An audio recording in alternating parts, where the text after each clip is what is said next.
रजनी को बचपन से ही पेंटिंग का बहुत शौक था। वो हमेशा से ही पेंटर बनना चाहती थी, पर उसके माँ और पिताजी ने उसको कभी भी इस चीज के लिए सपोर्ट नहीं किया और उसकी शादी नीरव से हो गई। नीरव रजनी को बहुत प्यार करता था, पर रजनी हमेशा चुपचाप ही रहती। वो इस शादी से खुश नहीं थी। वो ये शादी नहीं करना चाहती थी। उसे तो हमेशा से पेंटर जो बनना था। अपने इस सपने को वो नहीं पूरा कर पाई, इसलिए वो हमेशा उदास रहती थी।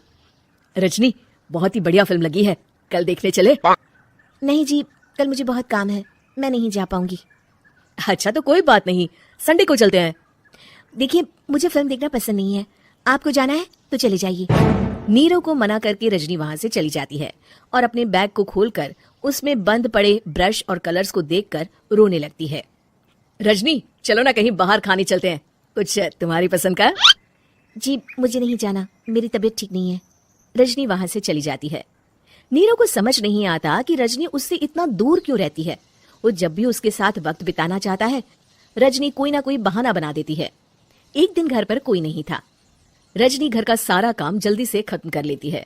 घर पर अकेले होने के कारण वो सोचती है कि वो आज पेंटिंग करेगी। वो अपने कमरे में जाकर पेंट ब्रशेस और कलर्स निकालकर जैसे ही कलर मिक्स कर रही होती है कि दरवाजे पर बेल बज जाती है। अब कौन आ गया इस वक्त? इतनी मुश्किल से तो मुझे पेंट करने का मौका मिला है। रजनी दरवाजा खोलती है तो उसकी सास अपनी सहेलियों के साथ खड़ी होती है और सब घर के अंदर आ जाते हैं। अरे बहू, सबको शरबत बनाकर पिला दे, बाहर तो बड़ी गर्मी है। उफ। जी। रजनी पेंट ना कर पाने से उदास हो जाती है। उसे गुस्सा भी आ रहा होता है कि उसने इस शादी के लिए हाँ क्यों कह दी। वो रसोई में जा रही होती है कि उसकी सास उसे रोकती है।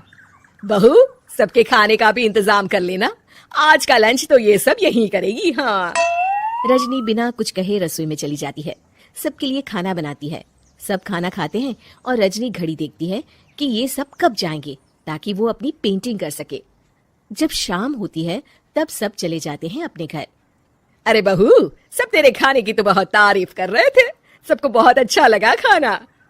आपको मुझे सुबह बताना चाहिए था ना कि आपकी सहेलियां आ रही हैं। पता भी है कितना वक्त लगा सारा खाना बनाने में। अरे बहू, तू ऐसे कैसे बात कर रही है मुझसे? तो और कैसे बात करूं? मैं इस घर की कोई नौकरानी नहीं हूं कि इतना काम करूंगी। रजनी अपने कमरे में जाकर दरवाजा बंद कर लेती है। शाम को जब नीरव आता है तो उसकी माँ उसे पूरी घटना के बारे में बताती है। क्या रजनी ने आपसे इस तरह बात की माँ? हाँ, और पता नहीं उसे क्या हो गया है, शाम से बाहर भी नहीं आई है। मैंने तो कई बार आवाज दी, खाना भी नहीं खाया उसने। तू ही बात करके देख ले बेटा। नीरव अपने कमरे का दरवाजा खटखटाता है। रजनी, दरवाजा खोलो, मैं हूं। रजनी दरवाजा खोलती है और फिर वापस जाकर अपने बिस्तर पर लेट जाती है। रजनी, माँ से बात करने का ये क्या तरीका है? मैंने कोई गलत बात नहीं की है। अरे तुम क्यों ऐसे बर्ताव कर रही हो सबके साथ?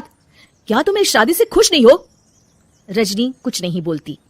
अरे बताओ मुझे रजनी, क्या ये शादी तुम्हारी मर्जी के खिलाफ हुई है? हाँ, मैं ये शादी कभी नहीं करना चाहती थी। तुमसे क्या, मैं किसी से भी शादी नहीं करना चाहती थी। रजनी रोने लगती है। चुप हो जाओ रजनी, बताओ मुझे, तुम क्यों नहीं करना चाहती थी शादी? रजनी बेड के नीचे से अपने पेंटिंग्स, कलर्स, ब्रश, पेपर्स निकालती है। इतने में उसकी सास भी कमरे में आ जाती है। ये देख रहे हो, ये थे मेरे सपने। मैं पेंटर बनना चाहती थी, पर माँ पापा ने कभी सपोर्ट नहीं किया और मेरी शादी करवा दी। मेरे सारे सपने टूट गए। हर वक्त बस गुस्सा आता रहता है मुझे। मैं जानती हूँ कि आप लोगों की इसमें कोई गलती नहीं है, पर मैं क्या करूं, मुझे समझ में नहीं आता। रजनी फूट फूट कर रोने लगती है। मुझे माफ कर दीजिए, आप दोनों के साथ मैं बहुत बुरा बर्ताव कर रही हूँ। अरे रजनी बेटा, चुप हो जाओ तुम। नीरव पानी लेकर आता है। ये लो पानी पियो और शांत हो जाओ। रजनी पानी पीती है और उसकी सास पेंटिंग्स देख रही होती है। अरे नीरव, हमें तो पता ही नहीं था कि हमारी बहू कलाकार है। अरे कितनी अच्छी पेंटिंग्स बनाई है, देखो तो। ये वाली तो मैं अपने कमरे में ले जाऊंगी। आपको ये पेंटिंग्स अच्छी लगी? अच्छी नहीं, बहुत अच्छी लगी। और तुमने हमें बताया क्यों नहीं? तुम जब चाहे पेंटिंग कर सकती हो रजनी। हम तुम्हारे सपनों को पूरा करने में तुम्हारा पूरा साथ देंगे। हाँ बेटा, हम कला की कद्र करते हैं। हम कलाकार तो नहीं, पर मुझे गर्व है कि मेरी बहू एक कलाकार है। रजनी, नीरव और सास तीनों हंस पड़ते